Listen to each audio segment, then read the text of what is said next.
Marinduque.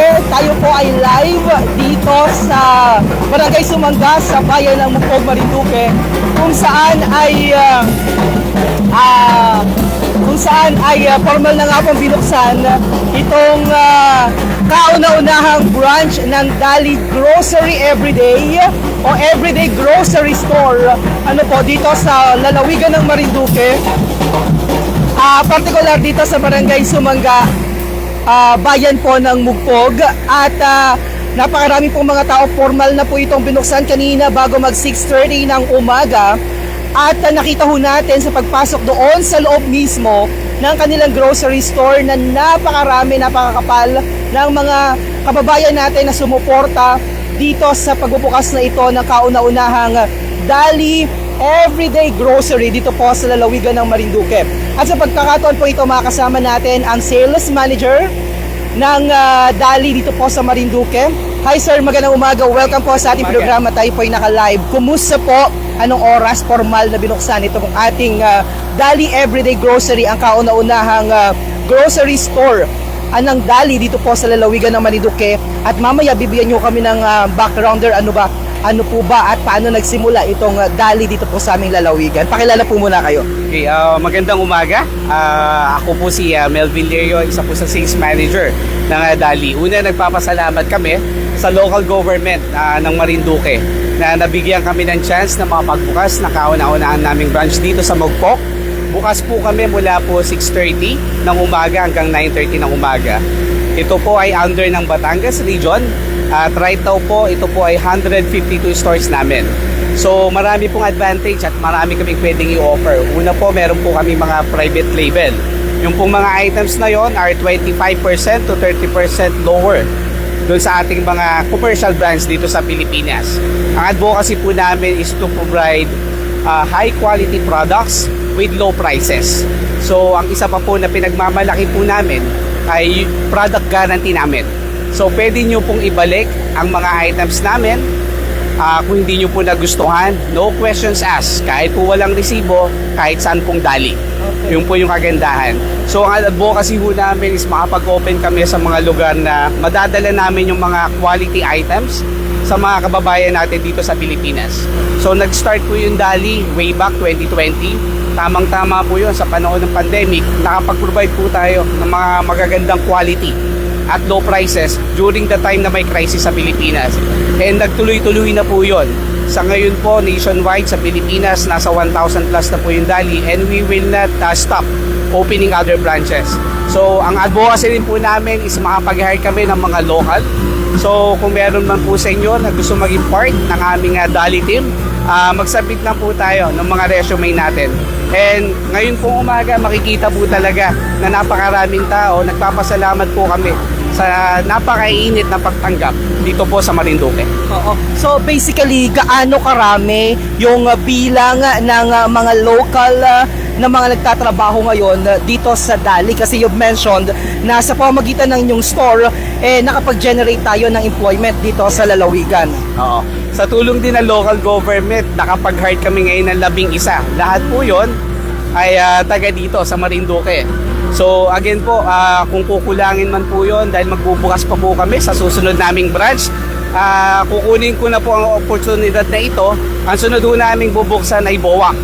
So kailangan po namin ng magiging empleyado doon. So mas mainam po na taga dito po yung magiging empleyado natin. Ayun. So magandang pagkakataon ho yan para sa ating mga kabarangay at sa ating mga kababayan na makapagtrabaho at hindi na pupunta sa ibang mga syudad, hindi na lalabas ng lalawigan ng Marinduque. So basically, lipat lang tayo dito sir. Ano ang inyo pong advantage? Sabi mo mas cheaper. Actually, meron po ako dala na pinamili ko kahapon sa isang sikat na store dito sa aming lalawigan, at pagpasok ko doon, titingnan ko kung talagang mura ba. Magre-review tayo kung talagang mura ba itong mga presyo dito sa Dali. Pero pagpasok ko kanina, ang laki na ng discrepancy. May mga nakita na ako ng mga ilang mga items na talagang cheaper than the other items doon sa ibang mga grocery store na meron dito sa lalawigan. Lalong-lalo na yung isa sa mga sikat na store na meron dito. Tingnan natin yan mamaya. Pero, yun ba mura? Dahil opening nyo ngayon? Hindi po. Yun po yung talagang advantage namin. Normally, yung mga ibang establishment or competitor, pag tumawid po yan from mainland to island, may dagdag na po yan sa price. Pero ang advocacy po namin, kung ano pong presyo namin sa mainland, pareho lang po yan dito. So, ang kumpanya po ay, again, tulad ng sinasabi ko sa inyo, gusto po namin na maging maganda ang options ng mga customers po natin. So, hindi po namin naging options na magdagdag ng price just because tumawid po kami ng island. Yung po yung pinakamaganda namin i-offer dito po sa Marinduque. Okay, kasi usually pag talagang tumawid agad dahil yung logistic medyo additional expenses. Kaya inaasahan na rin naman on our part na medyo tataas. Pero sabi mo, as yung mga presyo as compared to yung sa other branches ng Dali, pare-parehas. Nakakatuwa naman. So malalaman ho natin talaga yan mamaya mga kabarangay pag umikot na rin tayo doon sa pinakaloob. Pero bigyan mo naman kami ng background. Saan ba nagsimula ang Dali? At ito, may bubukas din kayo sa Bayan ng Buwak sa mga darating na mga araw as you mentioned. So, Dali was inspired by the international group called ALDI. So, nag-start yan sa Germany. So, again, the people from the Germany wanted to look for an opportunity other abroad. So, ito yung mga kagandahan na ang Pilipinas ay napili bilang isa sa, sige, magbukas tayo dito. So, here, para lang maging tumugma sa ating mga Pilipino, ang nangyari, pinangalan natin yon ng Dali. So, tayo kasi mga Pilipino, pag may mga bago, dali-dali tayo eh. So, yun yung mga kagandahan na naging related sa Filipino culture kung ano man yung company name na meron kaming ginamit dito sa Pilipinas. Kaya ang mga produkto po namin are also coming from international group. Yung iba po talaga tiningnan yung mga kalidad para madala dito sa Pilipinas at may offer dito sa atin. Dali-dali maubos dahil mura ang presyo.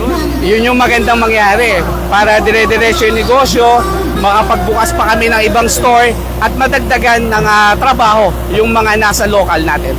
Good. So, ngayon na tayo ay nasa 152 na dito sa Lalawigan, inaasahan ba, and you mentioned magbubukas sa Bayan ng Buwak, inaasahan ba na other remaining towns, yung natitira pang 4 na munisipalidad dito sa Lalawigan, ay magkakaroon din ng Dali everyday grocery?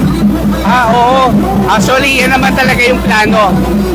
Kagabi nga nung nasa port ako, natutuwa ako, may nakilala akong taga Santa Cruz. Nagtanong kagad, sir, kailan kayo magbubukas sa Dali?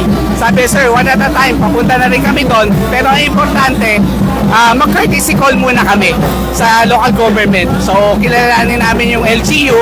Then later on, we will have the plan to open. Imbitahan mo yung ating mga kababayan, mga kabarangay. Pero bago yan, so ibig sabihin ba parang sinasabi mo na pangmasa itong Dali?